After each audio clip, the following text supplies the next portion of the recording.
Meus amigos, para quem ainda duvidava que Alexandre de Moraes sofreria severas punições dos Estados Unidos, quebrou a cara.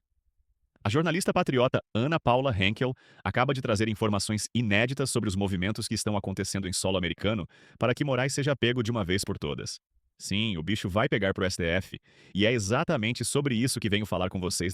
Curta e compartilhe esse vídeo para que mais patriotas saibam o que está por vir. Sendo pensadas com muito cuidado, porque é claro que há o óbvio respeito à Constituição dos Estados Unidos, há um caminho muito bem respeitado, né, o devido processo, seja ele legal, seja ele para aplicação de alguma sanção, para aplicação de votação de projetos de lei, tudo é muito respeitado. Nada é feito assim, correndo, como no Brasil, vem uma canetada, e tudo que acontece, olha, 99% das coisas que acontecem nos Estados Unidos, de sopetão, aquela coisa, veio um juiz e deu uma canetada, é revertido.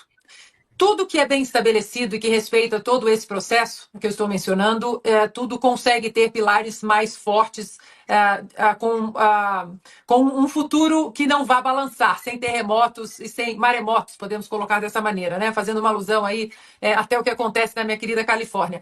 Então, Lacombe, tudo vai ser muito pensado. Não adianta, nós não vamos ver nos Estados Unidos o que acontece no Brasil.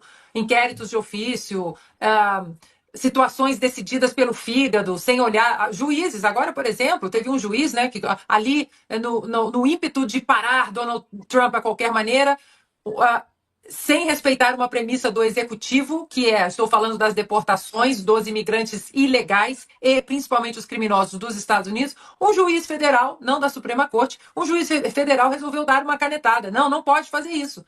E a Suprema Corte, por unanimidade, mesmo as 3 juízas que foram indicadas por democratas, mesmo as 3 juízas disseram, alguns discordaram, né, na votação, mas disseram, imaginem, isso é perigoso, porque imaginem se qualquer juiz federal resolve atravessar as decisões do Poder Executivo dos Estados Unidos da América. Então, não adianta, não há, dei essa volta toda exatamente para repetir, não há correria, não haverá correria, tudo será analisado de maneira detalhada, principalmente no que se refere à Lei Magnitsky, que não precisa do Congresso. É toda a documentação, e agora são vários departamentos, são vários ministérios, né? Secretarias, vamos colocar assim, pastas ministeriais. São várias pastas ministeriais analisando tudo isso. Isso virá para a mesa do presidente Donald Trump, e aí toda a sua equipe jurídica vai analisar esses documentos e dizer qual é o melhor caminho.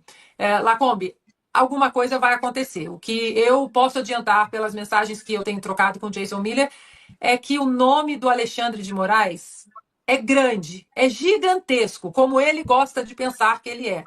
Mas é grande e gigantesco hoje, dentro da Casa Branca, da pior maneira possível.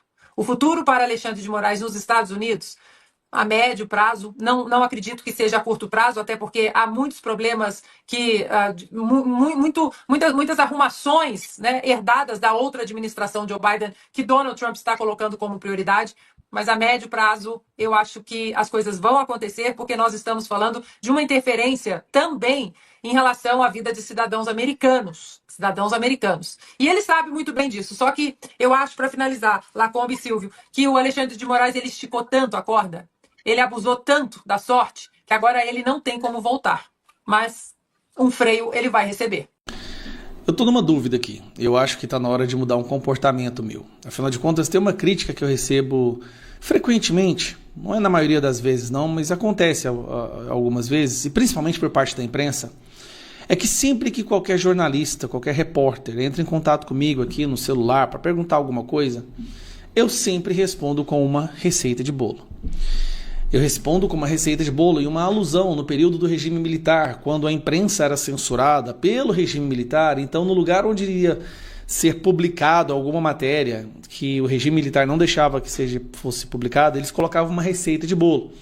Ou seja, era uma mensagem clara no sentido, fomos censurados nesse artigo. Então, por que eu sempre respondo eles com uma receita de bolo? Porque a imprensa brasileira tem sido uma das maiores apoiadoras desse regime de censura que a gente está vivendo hoje. Pois bem, algo está mudando. Eu acho que eles estão começando a perceber que ao longo desses últimos anos eles apoiaram um estado de exceção, uma pessoa completamente autoritária, que tem completo desrespeito por liberdade de expressão e todos os outros artigos da nossa Constituição, que agora eles estão meio que voltando atrás, acordaram para o monstro que ajudaram a criar. Isso está acontecendo com a imprensa nacional e a imprensa internacional. A gente está vendo isso, a gente está vendo com muita frequência também, jornais, revistas, jornalistas do mundo inteiro fazendo críticas severas ao que se transformou o nosso Supremo Tribunal Federal e principalmente na figura de Alexandre de Moraes. E daí a gente está vendo a Globo batendo, vários jornalistas da Globo já batendo nessas decisões do STF, e veio aqui esses escândalos agora, né? Como mandar para casa um traficante que tinha 52 quilos de cocaína para tentar revidar a Espanha por não ter entregado um jornalista, que é o Oswaldo Eustáquio, e várias outras decisões que nos envergonham no âmbito internacional, tomadas por Alexandre de Moraes, que inclusive é uma das pessoas que ajudou a cair o Brasil no ranking de democracia. Agora o Brasil é visto como uma democracia falha, por causa das decisões de Alexandre de Moraes.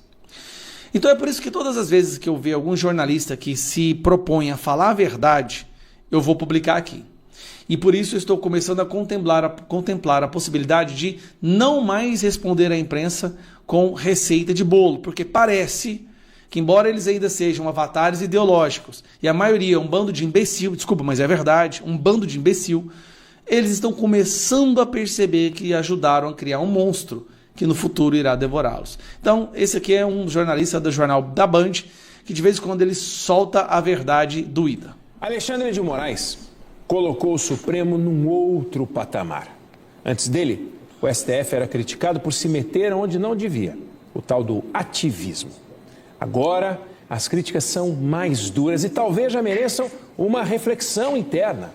É razoável Moraes tocar processos que não terminam, disparar ordens de prisão, bloquear perfis nas redes sociais e distribuir condenações com penas altíssimas. E agora, essa recusa do pedido de extradição feito pela Espanha de um traficante, porque a Espanha não mandou para cá um blogueiro, que é um dos quase 900 réus do 8 de janeiro. Será que a gente não corre o risco de criar dois Brasis? Um onde Moraes faz o que quer e outro onde as pessoas fazem o que Moraes deixa? É exatamente isso. A crise institucional, que a gente vê algumas figuras políticas dizendo que, olha, nós não podemos aprovar a anistia por causa da crise institucional, nós não podemos resgatar as atribuições, as prerrogativas constitucionais do Congresso para não gerar uma crise institucional. Todas as vezes que eles usam esse termo, crise institucional, tem uma definição para isso. Crise institucional no Brasil hoje é fazer algo que o STF não goste. É falar o que eles não querem, é aprovar uma lei que eles não gostem, que eles não aprovem, que eles não apoiem. É fazer qualquer coisa que não seja do agrado dos ministros do Monte Olimpo, os deuses do Monte Olimpo. Isso virou no Brasil crise institucional. Então, peraí, se fazer qualquer coisa que o STF não gosta é considerado, hoje, no novo jargão jornalístico, crise institucional, então o Brasil está em crise institucional justamente porque as outras instituições não podem fazer algo que uma não quer. Nós viramos uma juristocracia, uma ditadura do judiciário. Eu sei que essa frase está repetida e às vezes repetir algo muitas vezes perde o peso, né? Que nem esquerdista falando que todo mundo que não concorda com eles é nazista, perde o peso da palavra, mas é porque isso é verdade. Hoje nós vivemos numa ditadura do judiciário que se esforça em disfarçar essa ditadura. Então, eles deixam ali algumas pessoas reclamando, eles deixam algumas postagens, eles deixam algumas manifestações, mas as decisões que eles tomam nos processos aos quais eles criaram, não deixa dúvida. Estamos, sim, em uma ditadura do judiciário. Jornalistas têm medo de criticar o Alexandre de Moraes. Os outros ministros da corte têm medo de ir contra Alexandre de Moraes, ter medo. Como pode um ministro ter mais poder do que todos os outros 10? Então, assim, eu vou pensar com muito carinho, acho que está na hora de voltar a responder, porque, embora seja, na grande maioria, um grupo de imbecis ideologicamente sequestrados pelas universidades e pela esfera impermeável ali, a bolha impermeável que eles convivem, eles estão começando a perceber que eles são responsáveis por ter criado um monstro que agora quer devorar a todos. Lá no início, apoiaram todas essas decisões ilegais e absurdas. E agora estão começando a se posicionar com um traço, um esboço de indignação. Já é o bastante para a gente poder começar a trabalhar juntos para resgatar o nosso país.